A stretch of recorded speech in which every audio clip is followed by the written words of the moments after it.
अस्सलाम वालेकुम बच्चों, जो आज हम टॉपिक कवर करने जा रहे हैं that is acceptance and the rejection reason. जब हम टेस्टिंग ऑफ हाइपोथेसिस कर रहे होते हैं उसमें एक सबसे बड़ा इंपॉर्टेंट पार्ट जो प्ले करता है वो हमारा क्रिटिकल वैल्यू कर रही होती है। और क्रिटिकल वैल्यू एक ऐसी वैल्यू होती है जो हमारे एक्सेप्टेंस और रिजेक्शन रीजन को आपस में सेपरेट कर रही होती है। तो क्रिटिकल वैल्यू की बेस पे अगर हम देखें तो हमारा डिसीजन लाई कर रहा होता है कि अगर हमारा टेस्ट स्टैटिस्टिक्स जो हम वैल्यू यूज़ कर रहे हैं, चाहे वो Z है, T है या काई है, वट एवर F भी हो सकता है एज पर द सिचुएशन, तो हमारे पास अगर जो उसके अगेंस्ट जो टेस्ट स्टैटिस्टिक्स की अज्यूम की जा सकती हैं जितनी भी वैल्यूज़, वो सारी की सारी हम म्यूचुअली एक्सक्लूसिव ग्रुप्स में डिवाइड कर देते हैं। और one group consisting of the values which appear to be consistent with the null hypothesis, कुछ ऐसी वैल्यूज होती हैं जो हमारे नल हाइपोथेसिस के साथ कंसिस्टेंट होती हैं। And the other having values which are unlikely to occur if H naught is true. अगर एच नॉट ट्रू होगा तो इसका मतलब है कि वो अकर नहीं करेंगी, वो फिर क्या होंगी, एच ए को सपोर्ट करी होंगी। तो इस सूरत में जो हमारे पास पहला ग्रुप होता है that is called as the acceptance region और the second one is called as the rejection region. जो हमारे पास रिजेक्शन रीजन होता है उसे हम क्रिटिकल रीजन भी कहते हैं। नेक्स्ट है हमारे पास क्या होता है कि हम वाइल डिसीजन मेकिंग, कोई भी डिसीजन आप जब करने जा रहे हो आपसे 2 टाइप्स के एरर्स कमिट होते हैं। एक होता है टाइप 1 एरर और एक टाइप 2 एरर।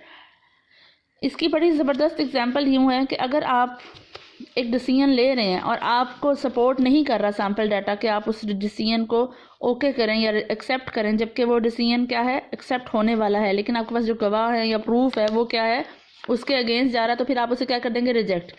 तो ऐसी सूरत हाल जब हमारे पास हम एच नॉट हमारे पास ट्रू होगा या एच नॉट फॉल्स होगा, 2 सिचुएशंस हैं, या एच नॉट ट्रू होगा या फॉल्स होगा। जब वो ट्रू है और हमने उसे एक्सेप्ट कर लिया है तो दैट मीन्स ये हमारा कोई एरर नहीं हुआ, ये हमारा करेक्ट डिसीजन हुआ। लेकिन अगर एच नॉट ट्रू था और हमने उसे रिजेक्ट कर दिया तो यहाँ पे हमने टाइप 1 एरर कमिट किया।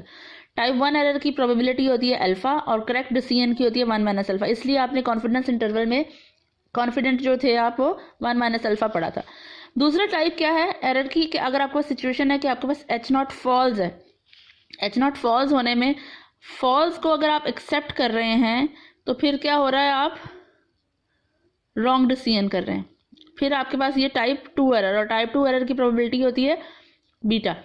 अगर एच नॉट फॉल्स है और अगर आप उसको रिजेक्ट कर रहे हैं तो फिर आपने करेक्ट डिसीजन किया है, आपकी प्रोबेबिलिटी जो इसमें आएगी वो 1 माइनस बीटा होगी। 1 माइनस बीटा को आप पावर ऑफ द टेस्ट भी कहते हैं, कि यानी कि आपने गलत चीज़ को रिजेक्ट किया।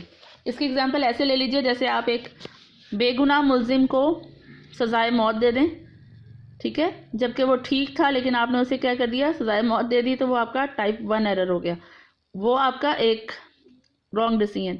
इसी तरह से अगर एक आपने मुजरिम को छोड़ दिया तो आपका ये टाइप 2 एरर हो गया, ठीक है।